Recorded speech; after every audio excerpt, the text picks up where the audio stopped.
Kemudian ini beberapa contoh dari proposal atau desain atau konsep. Kalau dulu saya membuat media pembelajaran berbasis komputer atau computer based instruction, kemudian ini saya ikutkan dalam sebuah lomba. Seperti biasa, tanpa pembahasan pun tidak jadi masalah. Tapi kalau kawan-kawan mau menambahkan silakan. Misalkan pembelajaran media pembelajaran animasi misalkan seperti itu, silakan nanti dijelaskan saja. Yang penting sebenarnya adalah nanti di sini. Nah, di garis besar program media. Jadi kawan-kawan bisa bikin GBPM-nya, kemudian bikin sinopsis atau treatment-nya, kemudian juga bikin flowchart, bikin storyboard juga. Tapi ini tidak baku, kawan-kawan silahkan sesuaikan dengan kebutuhan kawan-kawan sendiri. Nah, untuk lampirannya ini nanti contohnya. Nah, ini identitas pembuat medianya. Kita skip saja. Kemudian ini garis besar program media. Jadi nanti kompetensi dasarnya seperti apa, pokok bahasan, subpokok bahasan, bentuk atau format sajiannya, daftar pustaka. Karena ini media pembelajaran multimedia interaktif berbasis komputer, maka kemudian formatnya seperti ini. Tapi nanti silahkan kawan-kawan mungkin bisa cari di internet bagaimana GBPM-nya media pembelajaran animasi misalnya seperti itu. Ada kategori satuan pendidikan, program studi, untuk mata kuliah atau mata pembelajaran apa, untuk semester berapa, terus judul dari videonya nanti apa, topik yang diangkat apa, teori belajar ini misalkan medianya adalah tadi apa, penulis, pengkaji materi, pengkaji media.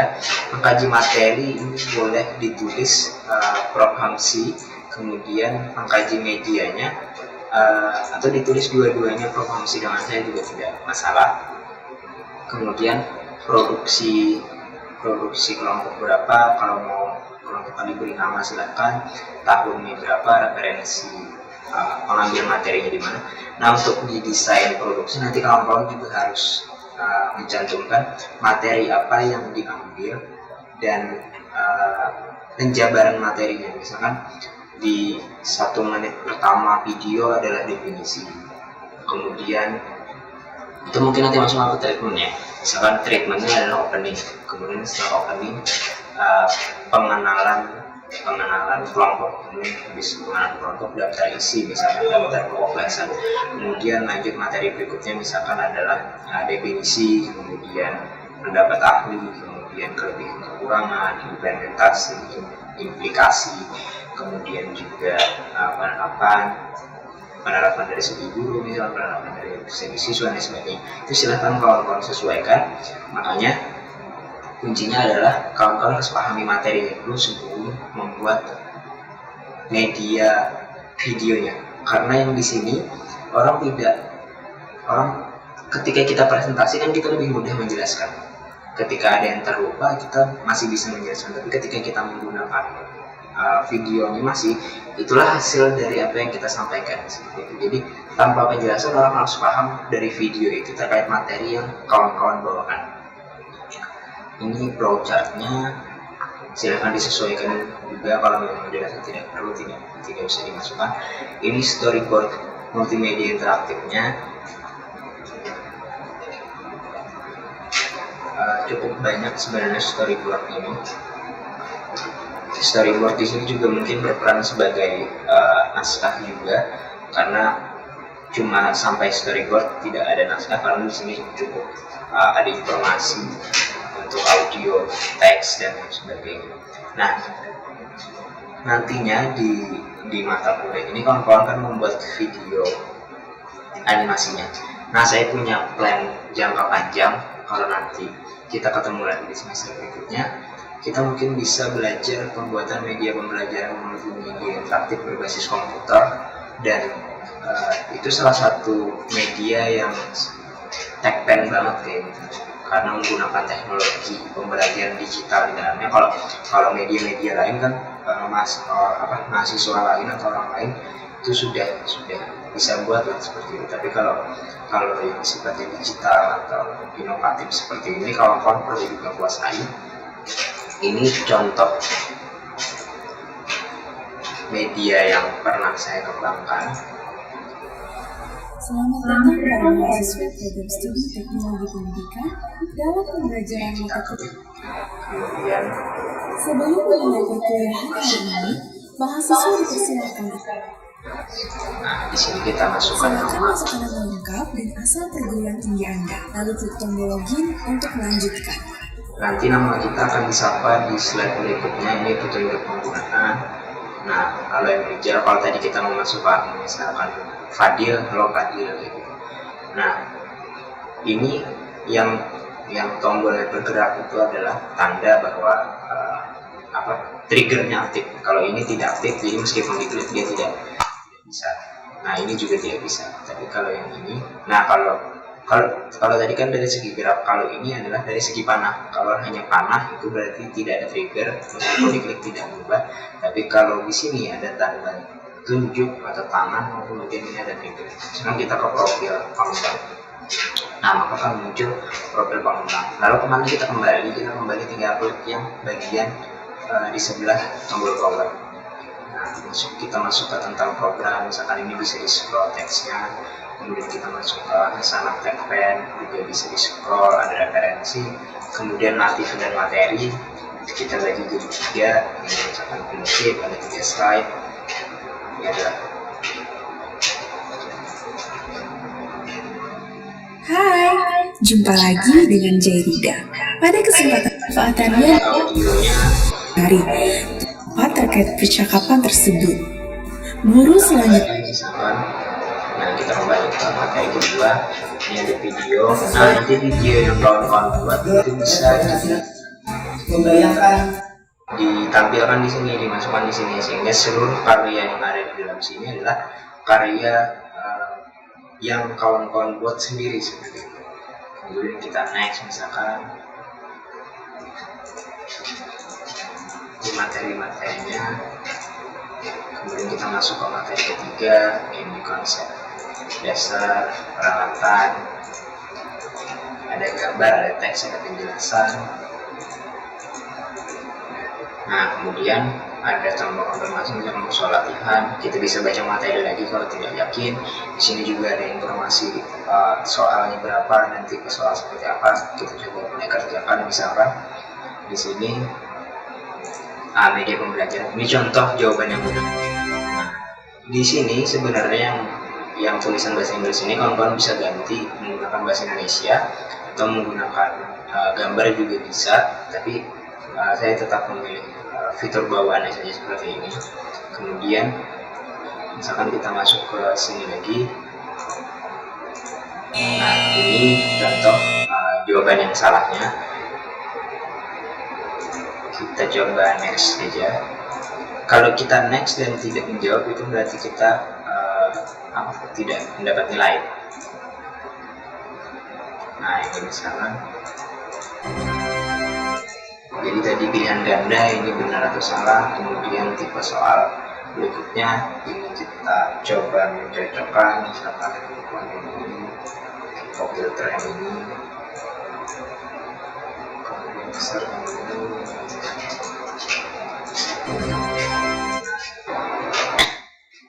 Kemudian speaker monitor, sound card, audio mixer, media belakang. Kita bisa lihat nilai di sini, nilainya masih belum sesuai KKM, jadi kita harus mengulang lagi. Karena kalau nilainya di atas KKM, itu kita bisa print hasil jawaban kita, dan itu filenya dikirimkan kepada guru. Kemudian kalau kita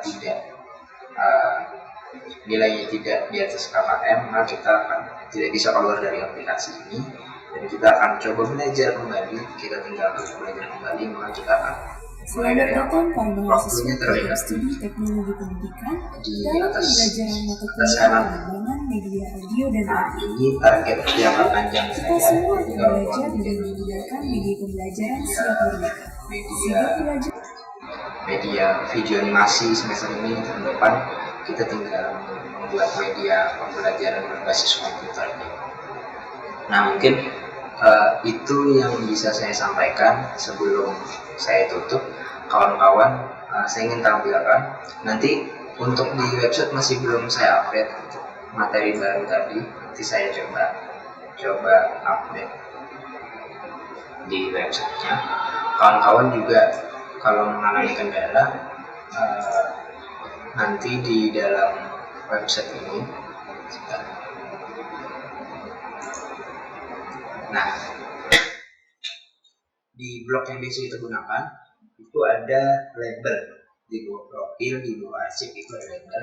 Nah, ada bahan ajar yang kawan-kawan bisa klik kalau nanti kawan-kawan sudah mencari bahan ajar materi sebelumnya. Kawan-kawan tinggal klik kemudian postingan lama misalkan, nanti akan muncul materi-materi bahan ajar yang saya susun baik di S3 maupun selama kuliah, misalkan seperti manajemen produksi antar pendidikan semester lalu. Jadi kawan-kawan bisa lebih mudah mencari di label ini. Nah, kemudian ini video hasil produksi Kak Mahbub dan Kak Apriyandi yang dulu pernah menang di salah satu kategori lomba media Forkom Edkid Negeri Indonesia. Saya lupa kategori apa, kalau tidak salah kategori grafis terbaik. Nah, ini dibuat menggunakan Powtoon, jadi bisa sebagai referensi kawan-kawan juga. Silahkan kita coba nonton sama-sama.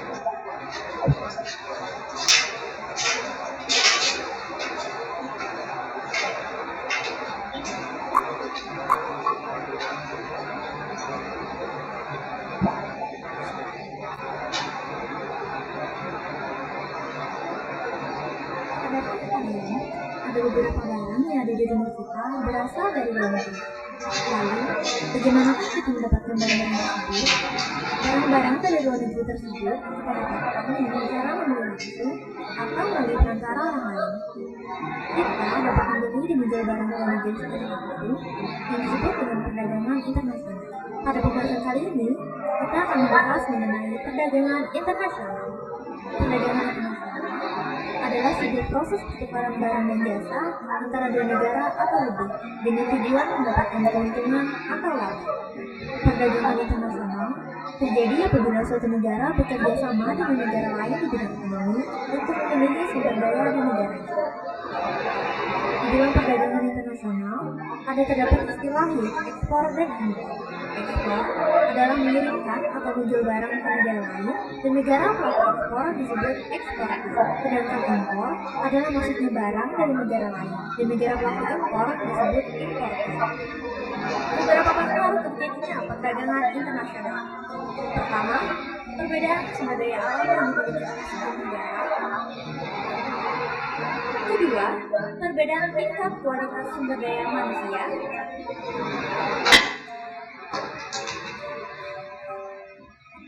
Ketiga, perbedaan ilmu pengetahuan dan teknologi. Dan keempat, perbedaan budaya suatu bangsa. Manfaat perdagangan internasional. Pertama, setiap negara dapat memproduksi barang dengan ciri khasnya sendiri, yang kemudian bisa menambah angka produksi dengan memperluas pasar dan meningkatkan keuntungan sehingga bisa menambah lapangan pekerjaan. Kedua, mempererat relasi antar negara. Ketiga, pendapatan negara meningkat melalui perolehan devisa hasil ekspor. Yang keempat, mendorong peningkatan ilmu pengetahuan dan teknologi yang kemudian bisa meningkatkan kualitas dan kuantitas barang. Hambatan perdagangan internasional. Selain manfaat, juga terdapat beberapa hambatan di perdagangan internasional. Nah, itu tadi contoh video animasi yang dibuat dalam website aplikasi menggunakan aplikasi Powtoon. Jadi nanti saya share bahan-bahannya, saya share juga linknya nanti di rekening kalian. Jadi silakan mulai berdiskusi dari sekarang, mengikuti timeline, yaitu kita mulai dari brainstorming development ide, Dan juga kalau sudah dapat konsep dan lain sebagainya, silakan tuangkan dalam bentuk desain produksi atau konsep atau dalam bentuk prototype. Nanti kita diskusikan lagi sama-sama. Terima kasih sudah mengikuti perkuliahan pengganti Senin lalu. Semoga kawan-kawan sehat selalu dan selalu semangat dalam proses pembelajaran kita. Oh ya, ini mungkin oleh-oleh dari kegiatan Pilmapres kemarin. Ketika saya Pilmapres kemarin, saya membawakan sebuah gagasan kreatif dengan judul pengembangan platform majelis teknologi pendidikan untuk mahasiswa keguruan dan ilmu pendidikan dalam rangka distribusi media dan sumber belajar. Saya mengira itu adalah gagasan yang sudah besar karena skalanya nasional dengan target luar biasa, membuat platform kebermanfaatannya sangat besar. Kemudian ketika saya melihat gagasan kreatif orang lain, gagasan kreatif misal punya mahasiswa fakultas kedokteran, mereka bikin untuk pengelolaan limbah medis di rumah sakit dengan anggaran kalau tidak salah 800 juta atau 80 miliar seperti itu. Dan itu gagasan kreatif yang berhasil menjadi pemenang dengan skor tertinggi. Dan satu kalimat yang saya masih ingat sampai sekarang, bahwa ini memang hal besar, tapi ini bukan hal yang tidak mungkin. Karena kemudian itu juga harus kawan-kawan tanamkan dalam proses pembelajaran kita hari ini. Membuat video atau dengan menerapkan project based learning ini memang hal yang besar, memang hal yang sulit, memang hal yang memerlukan effort lebih.